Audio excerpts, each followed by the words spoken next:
பிரியமானவர்களே, கர்த்தர் நல்லவர். இந்த நாள் கர்த்தர் உண்டு பண்ணின நாள். இதுல நாம் மகிழ்ந்து களி கூறுவோம். ஆண்டவராகிய இயேசு கிறிஸ்துவின் நாமத்தினால இந்த விசுவாச போதனைகளை கேட்கும்படியாக நான் உங்க ஒவ்வொருத்தரையும் வாழ்த்தி ஆசீர்வதிக்கிறேன். கர்த்தர் நல்லவர். இன்றைக்கும் கூட ஒரு அற்புதமான சத்தியத்தை நாம் கற்றுக்கொள்ள போறோம். எல்லாருக்கும் தெரிந்த ஒரு அதிகாரம், தாவீது எப்படி கோலியாத்தை கொல்ல முடிந்தது. 1 சாமுவேல் 17வது அதிகாரம். இன்றைக்கு ஒரு வித்தியாசமான ஆங்கிள் கர்த்தருடைய வல்லமை எப்படி தாவீதுக்குள்ள இருந்ததுனால தாவீது என்னெல்லாம் பண்ணினாரு அப்படின்னு சொல்லி இன்றைக்கு நாம் கற்றுக்கொள்ள போறோம். இதன் மூலம் நம்மளுடைய வாழ்க்கையில இன்றைக்கு இந்த உலகத்துல எதிர்த்து வரக்கூடிய பிரச்சனைகளையும் சவால்களையும் நம்ம நினைக்கிறோம், ஐயோ இது இவ்வளோ பெரிய பிரச்சனையா இருக்கு, இவ்வளோ பெரிய கடன் பிரச்சனை, இவ்வளோ பெரிய குடும்ப பிரச்சனை, இதுல இருந்து எப்படி என்னால வெளியே வர முடியும் அப்படின்னு சொல்லி தவித்து கொண்டிருக்கிற ஒவ்வொருத்தரும் நீங்க இந்த அதிகாரத்தை எடுத்து படிங்க. படிக்கும்போது எப்படி கர்த்தருடைய வார்த்தைகள் தாவீது வாயிலிருந்து புறப்பட்டது, வார்த்தைகள் தான் ஒரு மனுஷனை விடுதலை பண்ண முடியும், பாதுகாக்க முடியும் அப்படிங்கிறத நிச்சயமாகவே நீங்க அறிந்து கொள்வீர்கள். உங்களுடைய வாழ்க்கையும் ஒரு வெற்றிகரமான வாழ்க்கையாக மாறும் என்பதுல கொஞ்சம் கூட சந்தேகமே இல்லை. இந்த அதிகாரத்தை நீங்க எடுத்து வைத்து கொண்டு நான் படிக்க நீங்களும் இதை கேளுங்க. நிச்சயமாய் உங்களுக்குள்ள விசுவாசம் ஒரு ஜீவ நதியை போல புறப்பட்டு வரும். பாருங்க, 1 சாமுவேல் 17வது அதிகாரம், 1 சாமுவேல் 17:23வது வசனம் வாசிக்கிறேன். அவன் இவர்களோட பேசிக் கொண்டிருக்கையில் இதோ காத் ஊரானாகிய கோலியாத் என்னும் பேருள்ள அந்த பெலிஸ்த வீரன் பெலிஸ்தரின் சேனைகளிலிருந்து எழும்பி வந்து நின்று முன் சொன்ன வார்த்தைகளையே சொன்னான். அதை தாவீது கேட்டான். பயங்கரமான கெட்ட வார்த்தைகளை சொல்லி இஸ்ரவேல் ஜனங்களை நிந்தித்து, இஸ்ரவேலின் தேவனை நிந்தித்து பயங்கரமான வார்த்தைகள் எல்லாம் பேசியிருக்கிறான். அதை நீங்க படிச்சு பார்த்தீங்கன்னா தெரியும். அதை தாவீது கேட்டான். இதுதான் முக்கியமான வார்த்தை. இவன் பேசின வார்த்தைகள் எல்லாம் தாவீது கேட்டான்.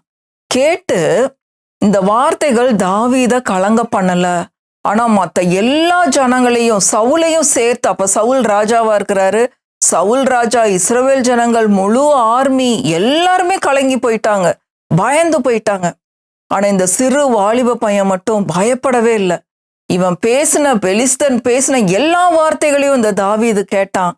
ஆனா பயப்படவும் இல்லை, கலங்கவும் இல்லை. ஏன் அப்படின்னா இந்த தாவீதுக்குள்ள ஆண்டவருக்கு உள்ள இருந்தாரு பாருங்க. கர்த்தருடைய வார்த்தைகள் இந்த தாவீதுக்குள்ள இருந்ததுனால தாவீது பயப்படவே இல்லை. பாருங்க, இதுல ரொம்ப ஒரு முக்கியமான வசனம். நீங்க அந்த அதிகாரம் முழுவதும் படிங்க. 34வது வசனம் வாசிக்கிறேன் பாருங்க. 34 ரொம்ப முக்கியமான வசனம், சீக்ரெட் அது.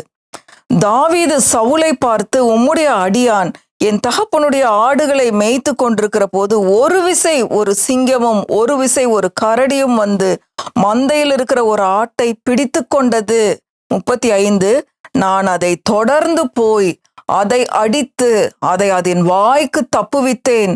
அது என் மேல் பாய்ந்த போது நான் அதன் தாடியை பிடித்து அதை அடித்து கொன்று போட்டேன். 36 அந்த சிங்கத்தையும் அந்த கரடியையும் உம்முடைய அடியானாகிய நான் கொன்றேன்.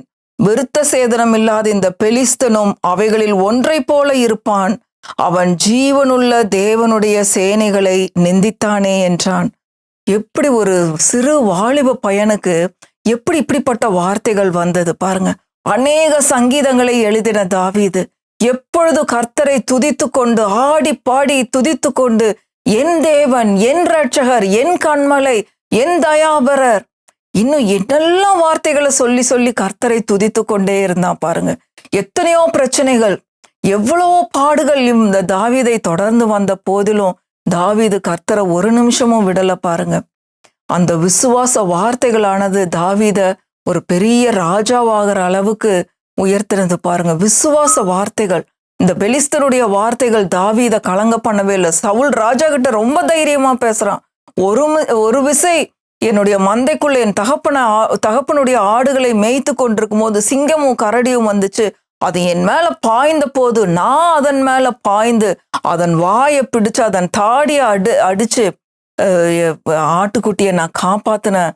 அத மாதிரி அதை விட இவன் ஒண்ணுமே இல்லை. இந்த பெலிஸ்தன், இந்த கோலியாத்து ஒண்ணுமே இல்லை.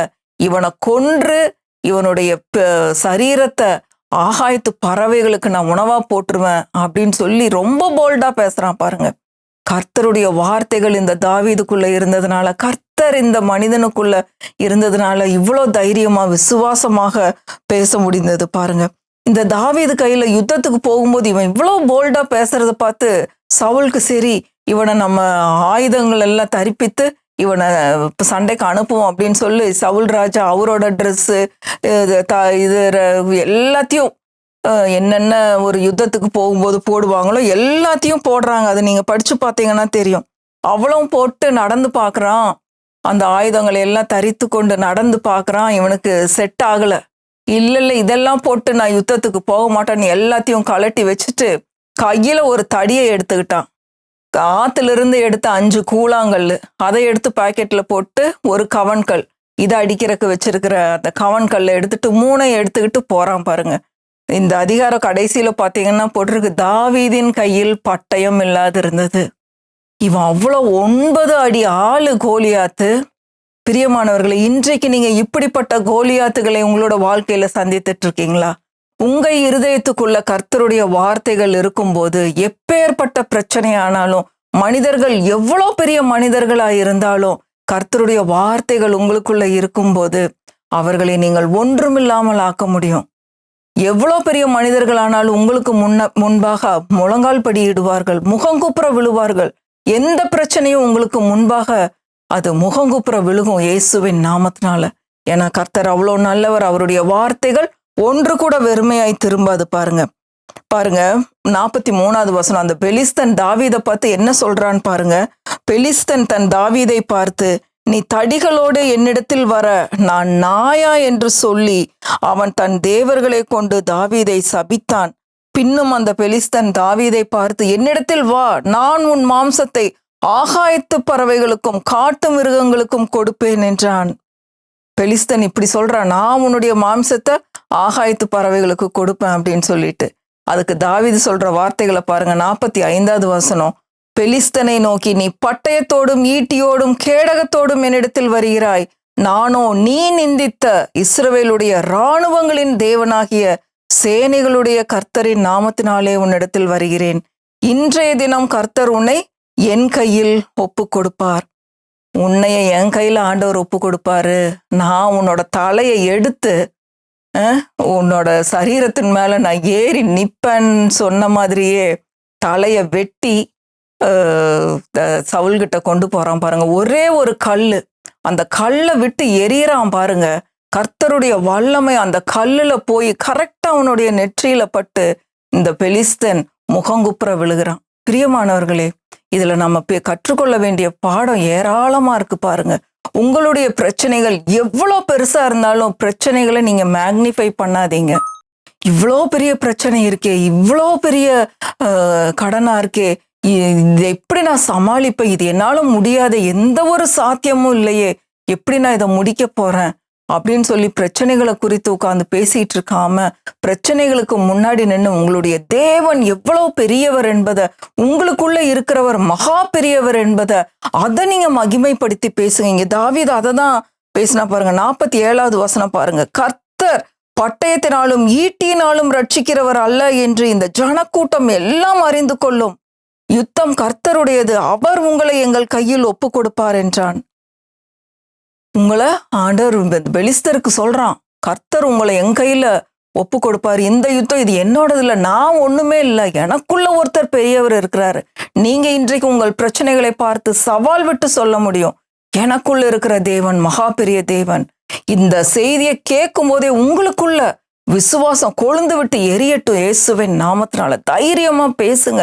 இந்த பெரிய பிரச்சனையே நீ கர்த்தருக்கு முன்பாக எம்மாத்திரம், எனக்கு முன்பாக நீ ஒன்றும் செய்ய முடியாது இயேசுவின் நாமத்தினால. தாவீது எப்படி கர்த்தருடைய நாமத்தை சொல்லி போனானோ அப்படியாக நீங்க இந்த நாள்ல கர்த்தருடைய நாமத்தை சொல்லி போங்க. நிச்சயமா வெற்றி உங்களுக்கு தான் கிடைக்கும் பாருங்க. தாவீது தீவிரமா ஓடுறான். ஓடி போய் ஒரு கல்லை பாக்கெட் 5 கல்லை எடுத்துட்டு போனான்.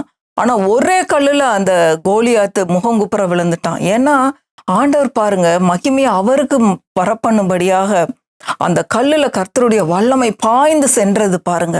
இவன் பேசின அந்த விசுவாச வார்த்தைகளானது வல்லமையை விடுவித்து அந்த இடத்துல மகா பெரிய வெற்றியை இஸ்ரவேல் ஜனங்களுக்கு கொடுத்தது பாருங்க. 50வது வசனம், இவ்விதமாக தாவீது ஒரு கவணினாலும் ஒரு கல்லினாலும் பெலிஸ்தனை மேற்கொண்டு அவனை மடங்கடித்து அவனை கொன்று போட்டான். ஒரே கல்லுல அவன் அப்படியே முகங்குப்புற விழுந்துடுறான் பாருங்க. தாவீதின் கையில் பட்டயம் இல்லாதிருந்தது. பட்டயமே இல்லாம கர்த்தருடைய வார்த்தையை சொல்லியே அந்த பெலிஸ்தனை கொன்று போட்டான் பாருங்க. பிரியமானவர்கள், நீங்க இந்த அதிகாரம் முழுவதும் படிங்க. நான் அங்கங்க உங்களுக்கு கோட் பண்ண, அவ்வளவுதான். கர்த்தருடைய வல்லமை மகா பெரிதா இருக்கிறது. இந்த மெசேஜை நான் எத்தனையோ முறை பேசியிருக்கிறேன். ஆனா இன்னைக்கு காலையில இந்த அதிகாரத்தை படிக்கும்போது எனக்கு இந்த வார்த்தைகள் எல்லாம் என்னுடைய இருதயத்தை தொட்டது. பெலிஸ்தன் பேசின வார்த்தைகள் எல்லாம் தாவீது கேட்டான். ஆனா தாவீது பயப்படல. சாதாரண மனுஷங்கன்னா பயந்துருவாங்க. நீங்க யார் கர்த்தருடைய வல்லமையை நம்பாதவர்களா இருந்தா யார் கேட்டாலும் பயந்துருவீங்க. ஆனா கர்த்தருடைய வார்த்தைகள் உங்க இருதயத்துல நிரம்பி இருக்கும்போது வசனம் சொல்லுகிறபடி துர்ச்செய்தியை கேட்கிறதுனால் அவன் பயப்படான். அவன் இருதயம் கர்த்தரை நம்பி திடனாயிருக்கும். இந்த தாவீது கர்த்தருடைய வார்த்தைகளை நம்பி இருந்ததுனால, கர்த்தரையே நம்பி போனதுனால, கர்த்தருடைய நாமத்தை நம்பி போனதுனால சவால் விட்டு பேசுறான். உன்னை நான் கொன்று உன்னோட தலைய உன்னை விட்டு வாங்கி உன்னுடைய பிணத்தை ஆகாயத்து பறவைகளுக்கு நான் கொடுத்துருவேன் அப்படின்னு சொல்லி. அதே மாதிரி நடந்தது பாருங்க. ஒரே கல்லுல. நான் ஒன்றுமே இல்லை பிரியமானவர்களே. இன்னைக்குமே நான் என்ன சொல்லுவேன், எனக்கு ஒண்ணுமே தெரியாது, நான் ஒன்றுமே இல்லை. ஆனா எனக்குள்ள ஒருத்தர் உட்கார்ந்து கொண்டு அசாதாரணமான காரியங்களை செய்து கொண்டு இருக்கிறார். அவர் மகா பெரியவர். எல்லா மகிமையும் நான் இந்த கர்த்தருக்கு செலுத்துகிறேன். பிரியமானவர்களே, உங்களுடைய பிரச்சனைகள் இந்த காலை வேளையில கோலியாத்தை போல எவ்வளவு பெரிதாக இருந்தாலும், மதிலை போல இருந்தாலும், எரிகோ மதிலை போல இருந்தாலும், கர்த்தருடைய நாமத்தை நம்பி அவருடைய வார்த்தைகளை நீங்க விசுவாசித்தவர்களாய் வாயை திறந்து தைரியமாக வெட்கப்படாம கர்த்தருடைய வார்த்தைகளை பேசுங்க. நிச்சயமாகவே வெற்றி உங்களுக்கு தான் கிடைக்கும். பாருங்க, இஸ்ரவேல் ஜனங்கள் பாருங்க, 51வது வசனத்துல பாத்தீங்கன்னா, அவனை கொன்று அதனாலே அவன் தலையை வெட்டி போட்டான். அப்பொழுது தங்கள் வீரன் செத்து போனான் என்று பெலிஸ்தர் கண்டு ஓடி போனார்கள். எல்லா ஜனங்களும் ஓடி போயிட்டாங்க. உங்களுக்கு விரோதமா இருக்கிறவர்கள் எல்லாம் ஓடி போயிடுவாங்க. எல்லா பிரச்சனைகளும் ஒன்றுமில்லாமல் போகும் இயேசுவின் நாமத்தினால. இன்றைக்கு இந்த செய்தியை ஒரு சவாலாக எடுத்துக்கொள்ளுங்கள். இந்த வரப்போற 2025ஆம் ஆண்டுக்கு வரப்போகிற எல்லா யுத்தங்களும் இது கர்த்தருடையது. பட்டயமே நமக்கு தேவையில்லை. கர்த்தருடைய வார்த்தைகள் போதும், அவருடைய நாமம் போதும். வரப்போற ஆண்டு ஒரு வெற்றிகரமான ஆண்டாக இருக்கும். இந்த நாட்கள்ல நிச்சயமாகவே இப்படிப்பட்ட வல்லமையுள்ள வார்த்தைகளை தியானம் பண்ணுங்க. இரவும் பகலும் தியானிங்க. நிச்சயமாகவே வரப்போற புதிய ஆண்டு உங்களுக்கு ஒரு வெற்றிகரமான ஆண்டாக இருக்கும் என்பதுல சந்தேகமே இல்லை. கர்த்தர் தாமே உங்களை ஆசீர்வதிப்பாராக. கர்த்தர் நல்லவர், அவரை துதியுங்கள், அவர் கிருபை என்றும் உள்ளது. ஆமென், ஆமென், ஆமென்.